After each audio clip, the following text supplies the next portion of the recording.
Kesehatan Kerja K3. Tujuan K3. Apa tujuan K3? Keselamatan dan kesehatan kerja. Berdasarkan Undang-Undang Nomor 1 Tahun 1970 tentang Keselamatan Kerja, menyebutkan tujuan K3 adalah melindungi dan menjamin keselamatan setiap tenaga kerja dan orang lain di tempat kerja. 2. Menjamin setiap sumber produksi dapat digunakan secara aman dan efisien. 3. Meningkatkan kesejahteraan dan produktivitas nasional. Apakah kalian melihat lambang seperti ini? Ya, ini adalah lambang K3, lambang keselamatan kesehatan kerja. Bentuk lambang berupa palang berwarna hijau dengan roda bergerigi 11 dengan warna dasar putih. Arti dari lambang tersebut adalah tanda palang, artinya bebas dari kecelakaan dan penyakit akibat kerja. Roda gigi, artinya bekerja dengan kesegaran jasmani dan rohani. Warna putih, artinya bersih dan suci. Warna hijau, artinya selamat, sehat, dan sejahtera. 11 gerigi roda, artinya 11 bab Undang-Undang Nomor 1 Tahun 1970 tentang keselamatan kerja. Peraturan dan perundangan K3, keselamatan dan kesehatan kerja. Peraturan dan perundangan K3 diatur dalam 1. Undang-Undang Republik Indonesia Nomor 1 Tahun 1970 tentang keselamatan kerja. Undang-undang ini mengatur tentang kewajiban pengurus serta kewajiban dan hak pekerja. Contohnya, mencegah, mengurangi, dan memadamkan kebakaran yang terjadi, mencegah serta mengurangi terjadinya kecelakaan, membuat tanda-tanda sign rambu-rambu K3, penggunaan alat pelindung diri APD. 2. Undang-Undang Republik Indonesia Nomor 23 Pasal 23 Tahun 1992 tentang Kesehatan. Dalam peraturan dan perundangan K3 ini meliputi tentang kesehatan kerja.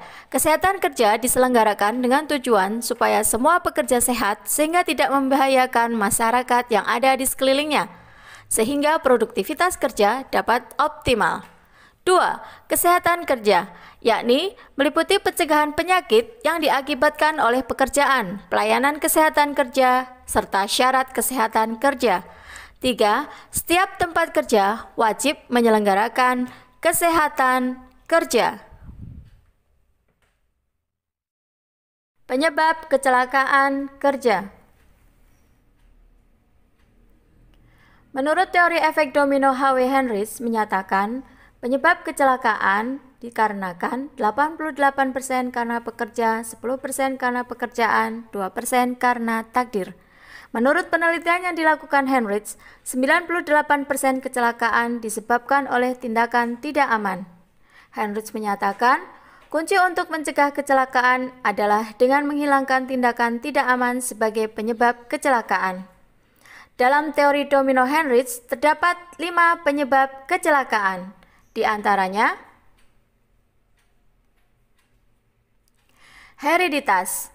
Hereditas mencakup latar belakang seseorang, seperti pengetahuan yang kurang, atau mencakup sikap seseorang, seperti keras kepala. Kesalahan manusia. Kesalahan manusia meliputi motivasi rendah, stres, konflik, masalah yang berkaitan dengan fisik pekerja, dan keahlian yang tidak sesuai. Kondisi ini terjadi di luar perusahaan. Penyebab berikutnya adalah sikap dan kondisi tidak aman, meliputi kecerobohan, tidak mematuhi prosedur kerja, tidak menggunakan alat pelindung diri, tidak mematuhi rambu-rambu di tempat kerja. Kecelakaan kerja.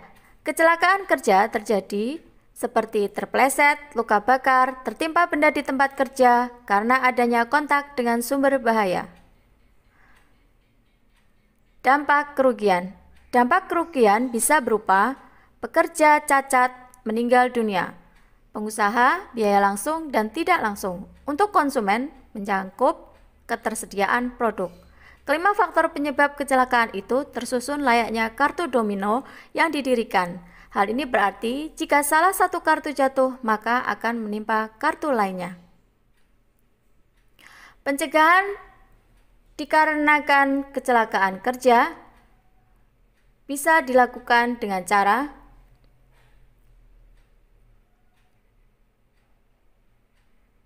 1.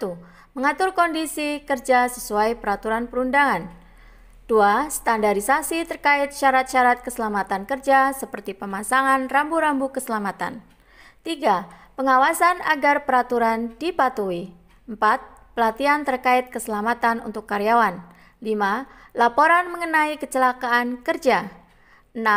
Program penghargaan atas prestasi karyawan dalam meminimalisasi kecelakaan kerja. 7. Membuat program K3 di tingkat